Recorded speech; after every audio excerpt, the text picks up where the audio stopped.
Magandang araw po mga kalods at welcome back po sa channel.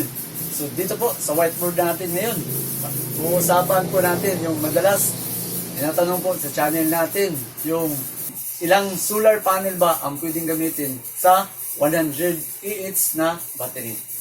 So ang kadalasan pong ginagamit po sa solar is yung gel type battery at saka yung Life PO4. So, dito tayo mag-umpisa sa gel type na gamit. So, gel type battery. So, ang gel type, kung baguhan pa po kayo sa solar power, o mag-install po kayo ng solar sa bahay, mas maganda mga lods kung mag-umpisa po kayo sa 100 Ah na battery. Sa 100 Ah na battery, isali na natin na pwede kang gumamit ng 600 watts na pwede mong magamit. So, 12 volts na battery. Ito times mo yung 100 Ah na gamit. So, pwede kang makakuha ng 1,200 watts power.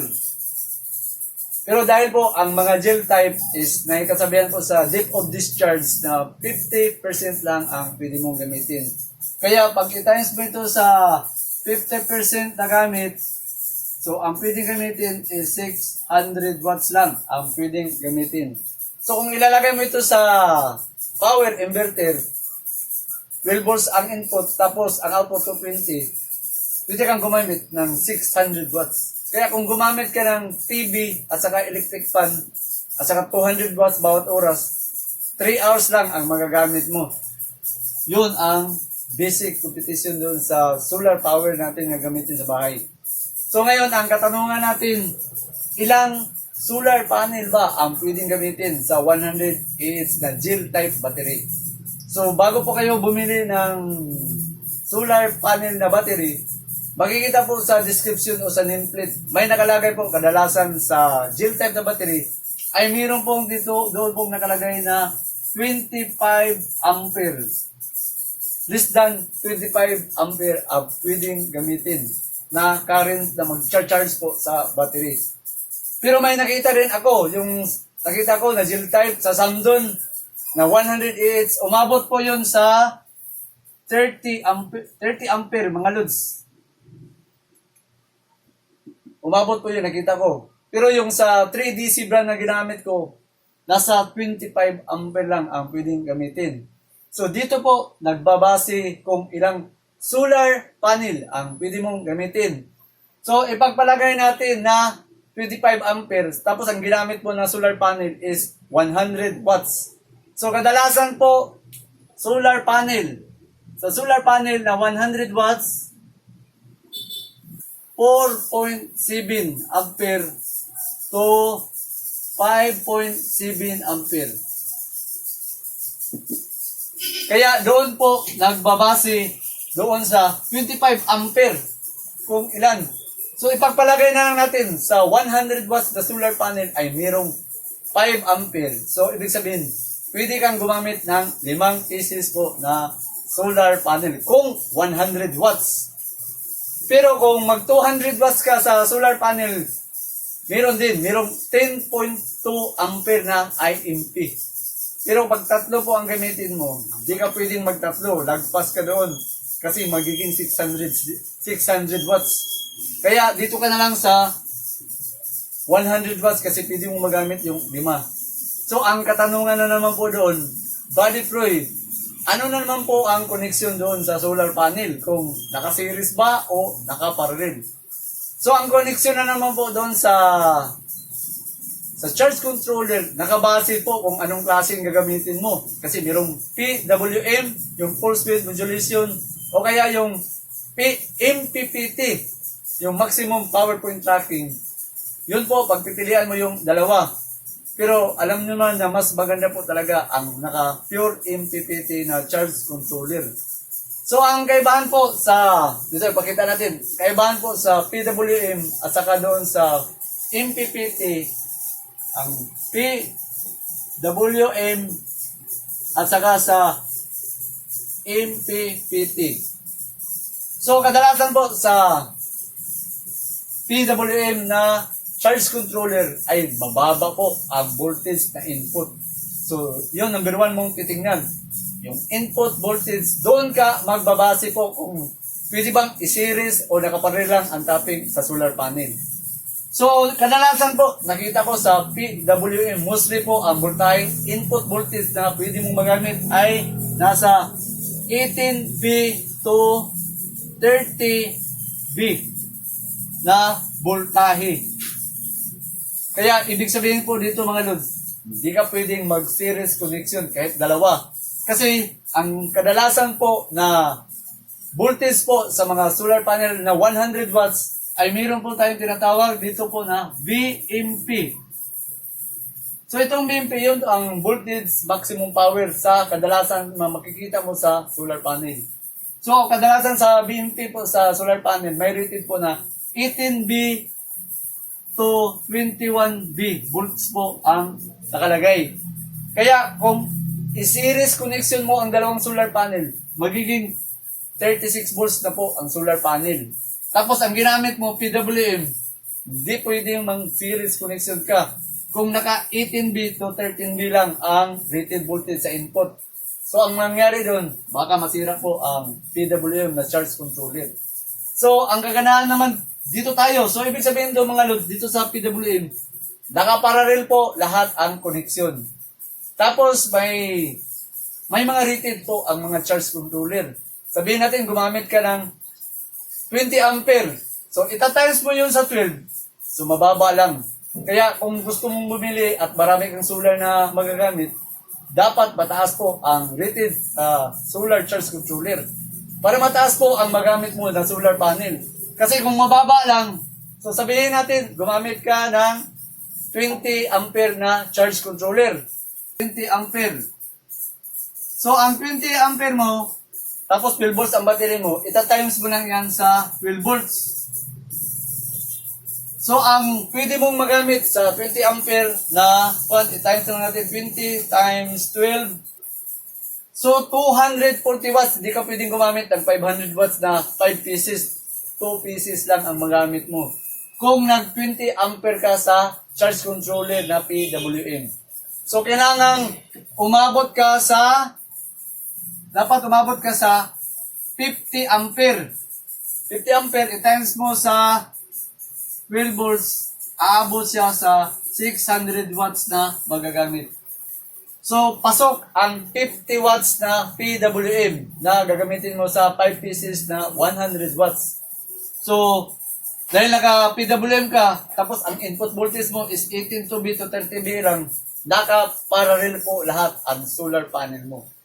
So, dito tayo sa MPPT. Paano po pag naka-pure MPPT ang gamit ko na charge controller? So, ganun pa rin dito sa competition mga lods. Kailangan 50 ampere ang gamitin mo para umabot ka sa 600 watts. Para pasok doon sa 500 watts na gamit dito sa gel type battery. So, ang kagandahan po sa mga MPPT, mataas po ang voltage input. Kadalasan sa MPPT na charge controller ay nasa 18V to 50V. Ito po ang rated. Pero meron pang tataas. Kung mataas po ang wattage sa mga charge controller, medyo tataas pa. Yung katulad sa Samdon na gamit ko na 60 ampere, umabot po siya sa 18V to 120 volts na input ang magagamit. Kaya pwede kang gumamit ng 5 na solar panel na isi-series mo basta naka 18V lang ang BMP.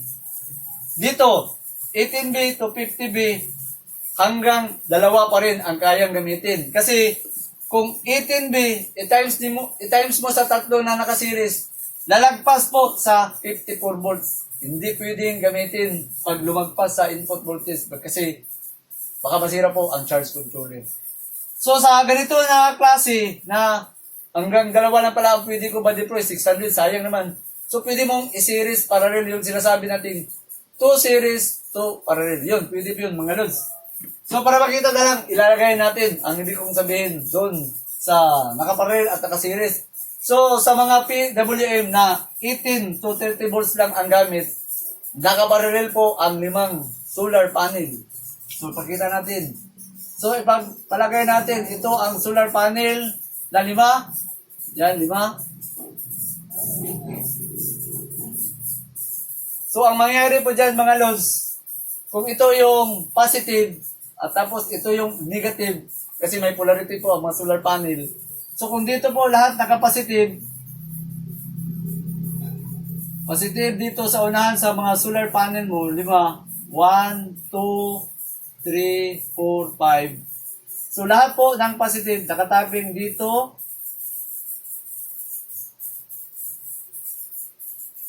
Yan, positive, positive. Tapos negative, negative.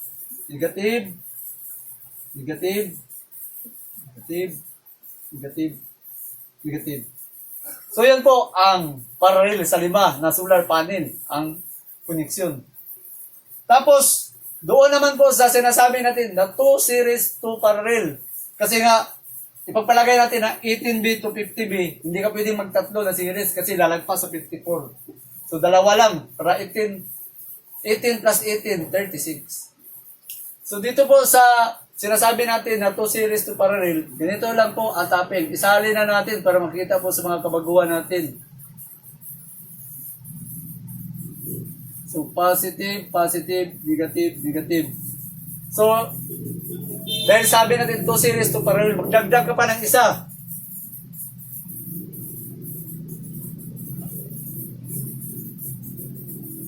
So, ang gagawin mo, siyempre ito yung positive, dito naman ang negative. So, itatapping mo lang mga lods ang mga positive dito. Yan, positive. Dito rin, negative. So, ito po ang tinatawag na 2 series, 2 parallel.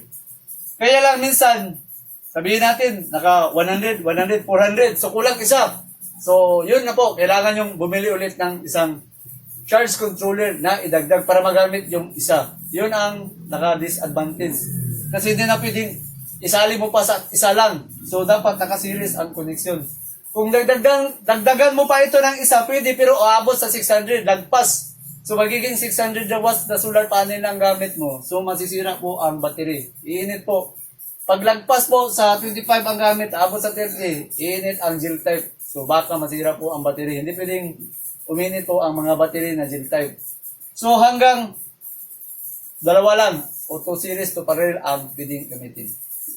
So, dito po sa MPPT, kaya kung bibili po kayo, kung maliit pa po ang setup nyo, pwede kayo mag-PWM.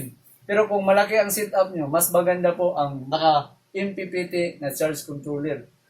Advantage dito sa MPPT, kung tumataas po ang sikat o ang voltage, pwede siyang i-convert sa current. So, medyo tataas pa ang current po na isa-charge niya sa battery.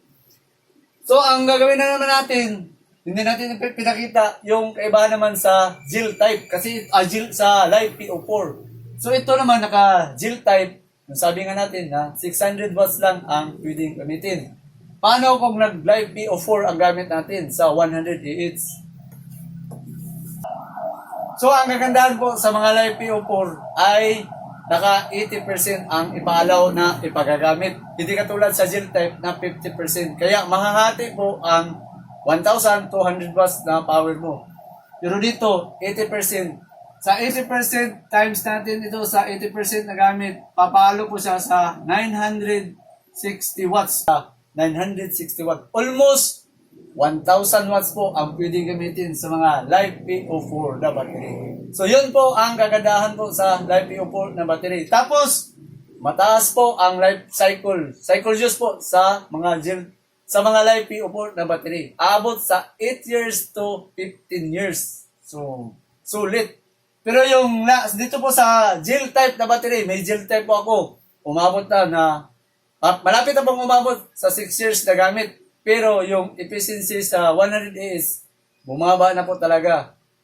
Nasa mga 40 to 30 AS na lang. Makita ko talaga na madali na lang siyang ma-charge o ma-full charge yung battery. Hindi pareha nung una na matagal. So yun pero sinabi naman doon na sa manual na pag umabot ng 5 years pataas na, ihina na po ang efficiency sa mga gel type battery. Hindi katulad sa mga live PO4 na palaban pa kahit 5 years to 10 years. Basta tama po ang pag-alaga sa battery. So sa mga gel type, nasa bababa po na low voltage disconnect ay yung 12 volts. Yan po sa mga gel type. Tapos yung HBD naman sa high voltage protection, nasa 13.8 po ang HBD. So dito naman ideal sa mga live PO4, siyempre ang nominal natin sa low voltage disconnect is nasa 12.8 po. So depende na po sa inyo kung gusto niyo pang pababaan. Pero pag susundin mo ang 12.8, talagang aabot sa 10 to 15 years po ang tagal. Pero hindi ibig sabihin na masira, medyo bababa lang ang efficiency. Pero palaban, aabot pa rin yun daw sa mga 80% po mga lods. So dito sa live PO4, medyo palaban dito kasi makita mo, 960 watts ang pwedeng gamitin. Tapos, take note mga lods, ang initial current na pwede mo gamitin ay sa current, nakalagay po dito sa battery, sa nameplate, is 50 ampere. Ang kaya na isa-charge sa live PO4. Tingnan mo kung gaano kataas. Hindi lang 50 o abot pa rin sa, iba po aabot sa 60 ampere. Kaya importante, tingnan mo ang battery. Kung ilan po ang maximum current na pwede niyang i-charge. So dito sa 50, pa katulad sa akin, mas maganda kung sa 50 na lang ako. Kasi kung maglagpas tayo sa 60, baka uminit po ang battery. Masira po ang BMS. So, nakalay PO4, 50 ampere. So, kagandahan po sa 50 ampere. Doon ka na naman, di ba sabi natin, doon ka sa IMP, magbabase sa solar panel.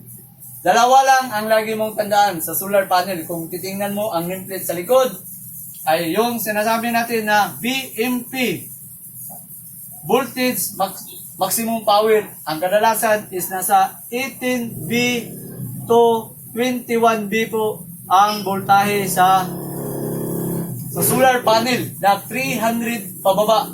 Pero yung 400 pataas, mataas na po ang voltahe doon. Nasa mga 24 o 26 pataas. Pero yung 300 pababa dito sa 100, nasa 18V. Yun ang importante yung malaman. Tapos, siyempre, 18V, importante kasi doon nagbabase po sa connection sa solar panel. So, example dito sa 50 ampere, mas maganda kung sa 200 ka mag-umpisa. Pero kung may budget naman, so why not? Pumunta ka na lang sa 500 watts kaagad. Pero dito muna tayo sa mga small setup kasi doon tayo nag-uumpisa eh. So 200 watts, ipagpalagay natin na 200 watts. Kadalasan po sa 200 watts na solar panel ay mayroon pong nakalagay na doon tayo, siyempre ang BMP yun, 18V. Pero ang IMP, kadalasan nakita ko sa 200 watts na solar panel is nasa 10.2 ampere. So kung 200 watts ang bibilin mo, pwede kang bumili ng 5. Kasi nga, itatimes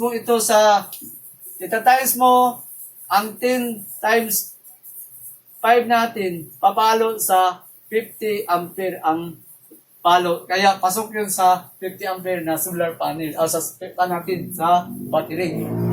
So dito sa 10 ampere, bawat isa na 200, tulad ng mga Jinko o yung mga Qualpol, naka 10 ampere po ang 200 watts. So dito po sa 10 ampere, dito na naman po yung pagko-connection po sa solar panel. Nakadepende pa rin doon sa charge controller. So katulad dito, 200 times 5 ka kasi 5 pieces, 1,000 watts. Kayang-kaya yun sa 108 na battery na live PO4. So ang dapat po nabilhin mo na charge controller, medyo kataasan, dapat nasa 50 ampere to 100 ampere para marami kang magamit po talaga. So, ipagpalagay natin na meron kang, sabihin na lang natin, mostly, katulad sa Elejoy na gamit na 600 watts.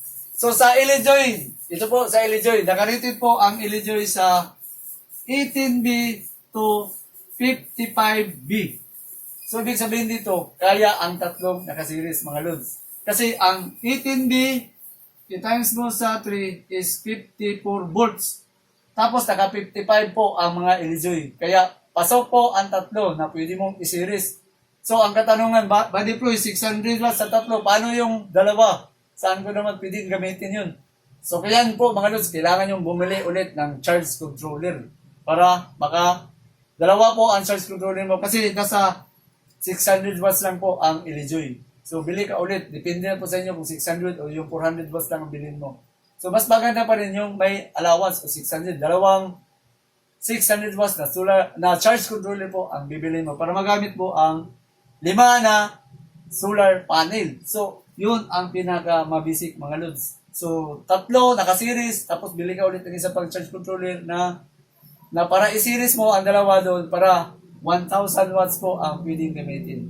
Tapos, sa mga solar panel, paalala po mga lods, katulad sa rated na IMP, 10 ampere, kadalasan nakita ko, kasi gumamit tayo hanggang 8 ampere lang ang kaya nilang ibigay. Minsan nga, nasa 7.5 lang ang stable. Hindi talaga totoong umabot sa 10 ampere. Pero i-share ko po sa inyo na mayroon pong solar panel na umabot po talaga sa IMP. Na totoo po na umabot talaga. Lagpas po sa IMP ang rated sa solar homes. Sa solar homes, i-share ko na lang, 150 IMP sa 150 watts po na solar panel ay mayroon po siyang 7.9 na ampere. Pero pagdating po sa alas 12, lagpas po siya sa 7.9. Kaya niya pabutin ang 8, minsan umabot pa sa 9 ampere. Totoo po talaga, Lods. Pag naka-video ako, ipakita ko sa inyo na lagpas po siya sa IMP rating. Kaya maganda po ang solar home na nakita ko. Tapos ang kagandahan doon, may stock na ngayon. Isang buwan kong pinaghihintay po na maka-stock sila. So, kumuha po ako, inutang ko na lang. Kasi maganda po talaga. Solar homes po na solar panel. So dito po balik tayo dito sa live PO4 natin na battery. So ngayon, ang katanungan naman, paano yan ba-deploy kung gusto kong dagdagan pa ng solar panel? So may limit pala na 50 ampere lang pala ang mga 100 Ah na battery. So simple lang mga lods, sabihin natin magdagdag ka ng solar panel pa, kailangan bumili ka ulit ng battery. So ipaparallel mo lang. So, ma-add po ang 50 ampere. So, meron ka ng 100 ampere na pwede mo lang gamitin. So, ibig sabihin, 2,000 watts na solar panel po ang pwede mong gamitin. Tapos, dagdagan mo pa ng isa na tatlo ng battery mo, aabot na po sa 150 ampere ang pwedeng gamitin. So, sa akin, sinubukan ko, umabot po ako sa 1,200 watts pa na gamit. Kaya. Kasi nga sabi nga natin, ang ibang mga solar panel, hindi naman totoong rated na aabot talaga sa fix. Katulad sa Jinko, 10.2, pero ang kaya niyang ibigay is nasa mga 8 lang ang maximum, minsan 7 lang. So kaya pwede mong ilagpas sa 1,200 watts na solar panel ang pwede mong gamitin. Kasi makikita mo naman sa ampere rating na hindi naman umabot sa 50. Pero pag umabot naman sa 50, okay lang, o 55. Kasi may allowance kasi minsan nasa 60 po ang rated sa mga 100 Ah na Type 4. So mga lods, meron pa tayong isi-share po sa inyo. Kung gusto niyo pong bumili ng charge controller na medyo may kataasan po na magagamit, ang may nakita po ako at ginamit ko pa naman po dito sa solar natin, ang Samdon charge controller na 60 ampere po. Napakataas po na wattage ang pwedeng gamitin. So, pakita ko sa inyo, share na lang natin para sakaling bibili po kayo ng charge controller, pwede kayong bumili ng Samdon charge controller na 60 ampere. Ang Samdon na 60 ampere ay may kakayahan po sa 12 volts na 840 watts na magagamit na solar panel. Tingnan nyo. Kadalasan po sa 60 ampere sa mga charge controller, aabot lang sa 720 watts po ang kayang ibigay. Pero ang Samdon, umabot po sa 840 watts. Ngayon, kung gumamit po kayo ng 24 volt system na battery, magiging times 2 po ang rated na pwedeng gagamitin nyo sa solar panel. Aabot po sa 1,680 watts ang pwedeng magamit. Yun. Malaking advantage yan mga lods. Tingnan mo, 1,600 watts. Kung naka 24 volts ang battery mo, pwede kang gumamit ng 1,680 watts. Tapos ito pa, ang input voltage po na gamit sa Samdon, napakataas. Aabot sa 18V to 120V po ang kayang ibigay. Kadalasan po sa mga iba na 60 ampere, aabot lang sa 18V to 80V ang kayang ibigay. Tapos, wala pang blower pan na magpapalamig sa controller. Pero ang Samdon, mayroong blower, kaya palagi po siyang malamig. Yun ang kagandahan na nakita ko. Tapos, totoo po ang sinabi sa Samdon. Gabi yung Samdon. Kasi pati nga power inverter, hindi madaling masira. Tapos, sa charge controller, napakalamig, hindi po madaling uminit, napakalakas po ng blower fan. Tapos, ang harvest, totoo po talaga na 99% efficiency ang karga sa battery. So dito, pwede natin i-recommend ang Samdon charge controller na maganda. Tingnan nyo ang kaibahan. Kahit titingnan nyo sa iba, nasa 700. Kung sa 24, nasa 1,400 lang ang kayang ibigay. Dito sa Samdon, umabot sa 1,680 watts ang pwedeng gamitin. So marami pa tayong sasabihin po, pero hanggang dito lang muna tayo mga lods. So sa iba na namang video, saka paki-comment kung may nakalimutan akong sabihin pa dito. At saka maraming salamat po sa palagi niyong panonood po sa channel natin.